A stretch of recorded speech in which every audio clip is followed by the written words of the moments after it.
एक बार बोल दीजिए शिव गुरु महाराज की जय। आइए अनंत भक्ति चैनल में आप सभी भक्तजनों का एक बार फिर से स्वागत है। आज मैं आप लोगों को नवम स्कंध का चौथा अध्याय सुनाती हूँ, जिसमें राजा अम्बरीश की कथा है। श्री सुखदेव जी ने कहा, हे राजा परीक्षित, अब आप मुझसे महाराज मनु के पुत्र नभग और नाभाग नामक पुत्र का वृतांत सुनिए। नाभाग अपने सब भाइयों से छोटे थे, परंतु विद्वान थे। जब ये गुरुकुल में पढ़ने गए, तभी इधर भाइयों ने पिता के सब धन को बांट दिया, किंतु उसमें से नाभाग का भाग नहीं लगाया।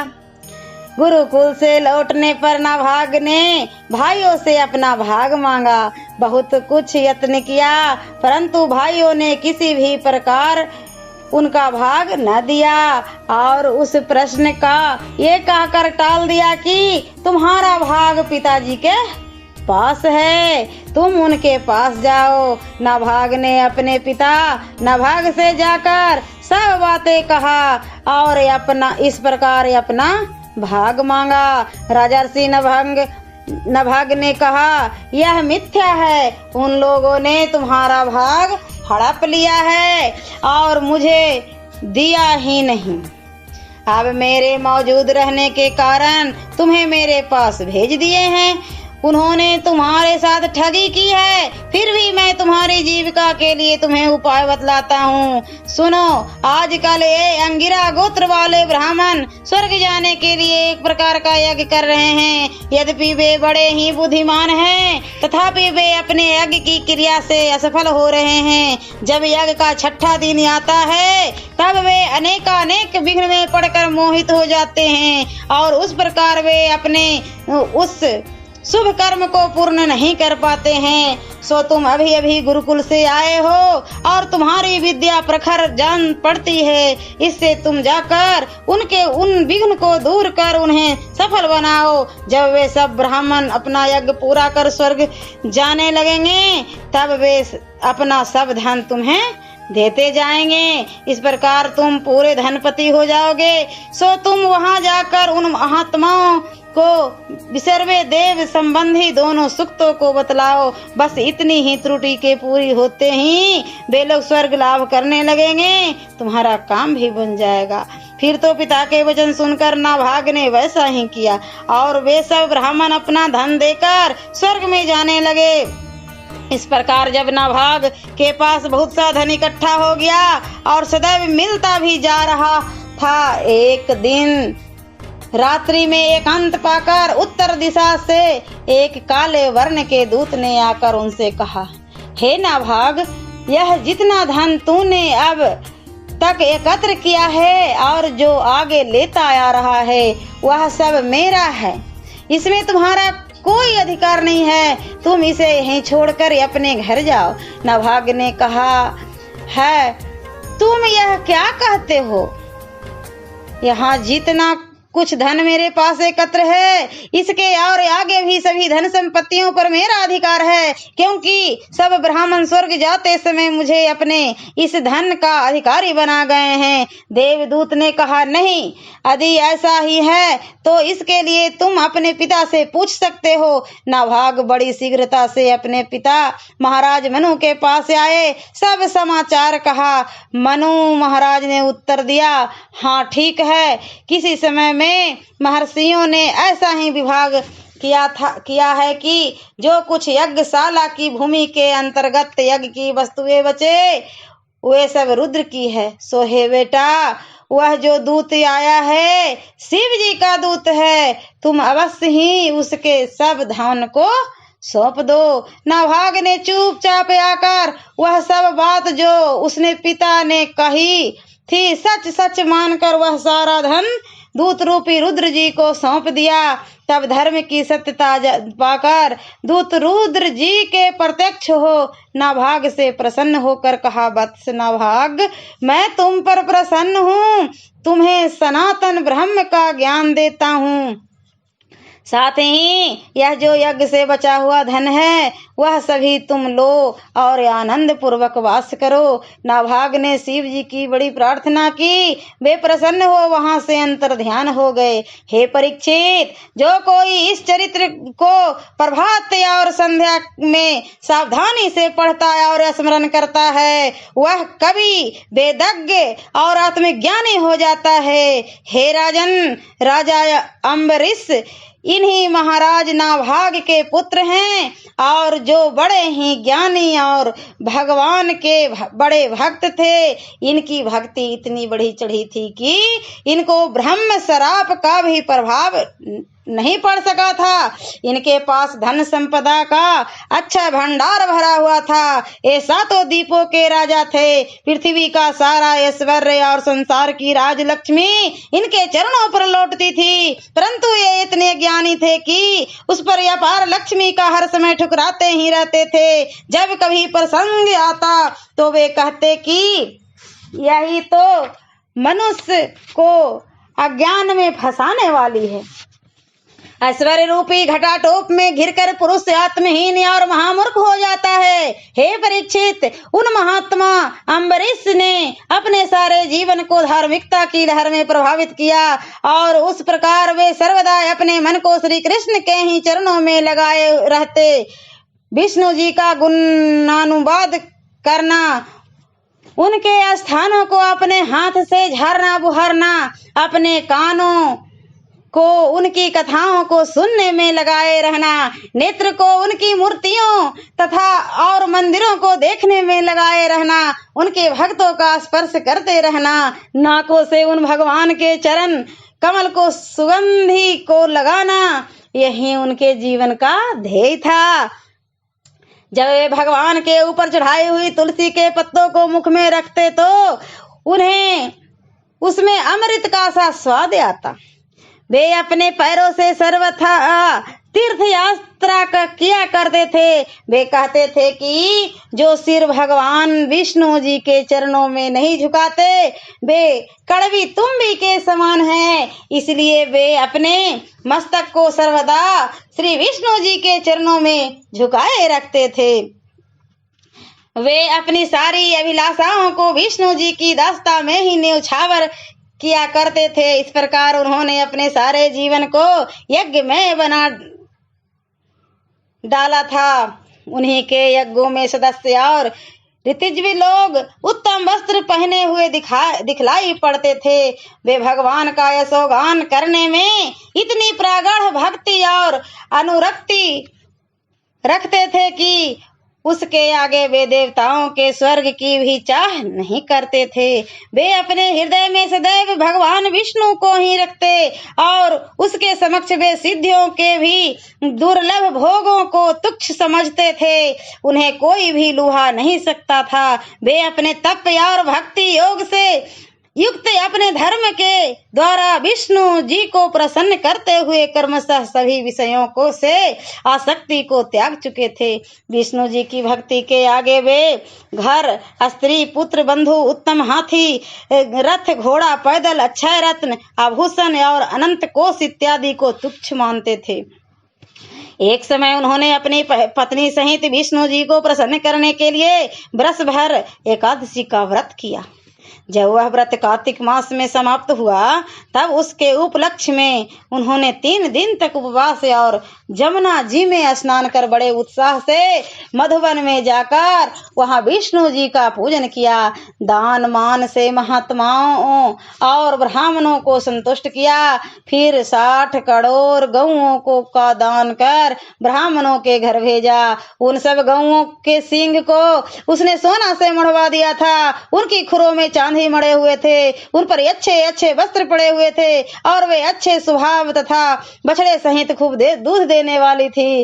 राजा ने उन्हें बछड़ा और दोहानी इत्यादि सामग्रियों से युक्त सबके करके सबको दान दिया। स्वादिष्ट और अति गुणकारी अन्नों के भोजन से ब्राह्मण तृप्त हो गए। तब सबको संतुष्ट कर ब्राह्मणों से आज्ञा लेकर जब राजा अम्बरीश स्वयं भी पारण करने बैठे तो उसी क्षण साक्षात भगवान दुर्वासा ऋषि अतिथि के रूप में आ खड़े हुए। राजा उठ पड़े, उत्साह से ऋषि को अर्घ्य आदि देकर उनका पूजन एवं स्वागत सत्कार किया। फिर उनके चरणों में गिरकर दुर्वासा ऋषि से भोजन की प्रार्थना की। दुर्वासा जी ने कहा, अच्छा, मैं जमुना जी से निवट कर आता हूँ, तब भोजन करूंगा। राजा अम्बरीश ने कहा, जाइए। दुर्वासा जी निवटने चले गए। उधर अब द्वादशी केवल आधी मुहूर्त रह गई, जिसके भीतर ही राजा को पारण कर लेना चाहिए था, अन्यथा उनका सारा व्रत निष्फल हो जाता। परंतु अभी तक ऋषि नहीं आए। राजा अम्बरीश घबराने लगे। उन्होंने सोचा, यदि अभिजात ब्राह्मण को भोजन कराए बिना पारण कर लेते हैं तो यह बड़ा पाप लगेगा, और द्वादशी भी व्यतीत हो जाने पर यदि पारण किया तो व्रत का महत्व ही जाता रहेगा। यह दैत्य दुविधा में पड़कर वे बहुत कुछ विचारों में उधेड़ बुन में फंसकर दुखित हो गए। तब वह कुछ विचार करने पर उन्होंने सोचा, मैं केवल जल से ही पारण कर लूं तो इससे न तो मेरा व्रत ही व्यर्थ होगा और न ब्राह्मण भोजन का ही दोष लगेगा, क्योंकि ब्राह्मण लोग जलपान को भोजन और अभोजन दोनों रूप में मानते हैं। ऐसा विचार कर राजा ने जल पी लिया और महर्षि दुर्वासा का बाट जोहने लगे। कुछ देर में दुर्वासा जी अपने आवश्यक कर्मों को निवटकर यमुना जी के तट पर से आ गए, किंतु वे अपने ज्ञान के द्वारा जान गए कि राजा ने जल पी लिया है। फिर वे आते ही अम्बरीश पर बिगड़ने लगे और मारे क्रोध के उनकी भौहें तने हुई थी, उनके अंग कांप से रहे थे। यथापि उन्हें अत्यंत ही भूख लगी हुई थी। तथापि राजा ने हाथ जोड़कर यह कहने पर कि महाराज चलिए भोजन कीजिए। उन्होंने भोजन करने से इनकार कर दिया और कहा, तू धर्मात्मा नहीं, क्रूर है, धर्म उल्लंघन करने वाला है। तू लक्ष्मी के अभिमान में अंधा हो रहा है और अब तू अपने ही को सारे संसार में श्रेष्ठ मानता है। तू विष्णु का भक्त नहीं, ठग है। मैं तेरे यहाँ एक अतिथि के रूप में आया था और तूने मुझे भोजन कराने का निमंत्रण दिया था, किंतु मुझे भोजन न कराकर तूने पहले ही भोजन कर लिया। अच्छा, तो अब जो तुमने मुझे आतिथ्य न देकर पहले ही भोजन कर लिया है, इस कुकर्म का फल मैं तुझे अभी ही दिखलाता हूँ। ऐसा कहकर क्रोध से जलते हुए दुर्वासा ने अपनी एक जटा को उखाड़ लिया और उससे कलाग्नि के तुल्य कृत्या को बना डाला।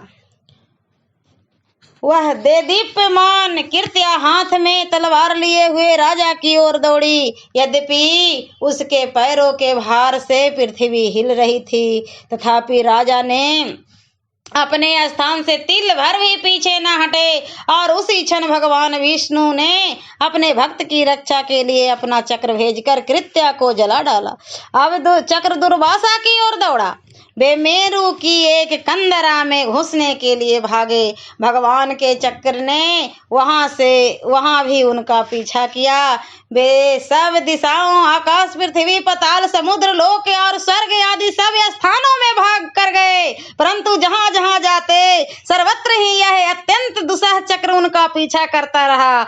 जब कहीं भी उनका रक्षा न हुई, तब वे ब्रह्मा जी की शरण में गए और कहा, हे ब्राह्मण, मुझे विष्णु के तेज से बचाइए। ब्रह्मा जी ने कहा, अहो, यह तो बड़ा कठिन है। भला जो भगवान अपने निमेष मात्र से प्रलय और सृष्टि करने वाले हैं, अणु मात्र के संकेत को पाकर माया क्या कर डालती है। जिनकी आज्ञाओं में बांधकर शिव, दक्ष, भृंगु तथा सब प्रजापति आदि के अपने अपने भाग को कार्यों में करते हैं। भला मैं उस विष्णु जी के तेज से मैं तुम्हें कैसे बचा सकता हूँ। जब ब्रह्मा जी ने ऐसा कहा, तब दुर्वासा जी वहां से भागकर शिव के पास गए।